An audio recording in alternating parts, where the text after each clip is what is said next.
እንዴት ተዋወቅ? የተዋወቅነውማ እንግዲህ በአገልግሎት ምክንያት ወደኛ ሀገር እግር ጥሎት ብቅ ባለበት ጊዜ ነው። በነገራችን ላይ እኔ ሰንበት ትምህርት ቤት አገልጋይ ነበርኩኝ። የምዕራብ ሐረርጌ አሰበ ተፈሪ የቅድስት ልደታ ለማርያም ቤተክርስቲያን ሰንበት ትምህርት ቤት አገልጋይ ነበርኩኝና በዛው ወቅት ነበር የተገናኘነው። እውነት ነው የተገናኘንበት አጋጣሚ ያ ነው። ግን ትንሽ የተደበሰበሰና የተደበቀ ነገር ያለ ይመስለኛል። እኔ ግን እንቅጫን ነው ለተመልካቾቻችን ማው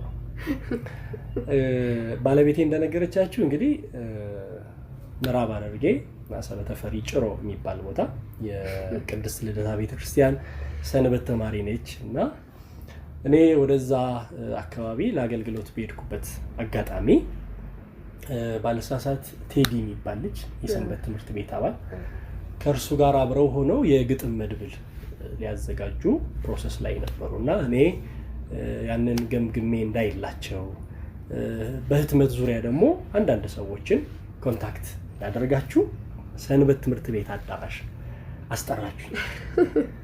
ከዛ በኋላ እንግዲህ ግጥሙን ልገምግም አንቺን ልገምግም የሚታወቅ ነገር የለም። የመጀመሪያዋ እኔና አንቺ የተያየንበት ቅጽበት ግን ያቺ ነበር።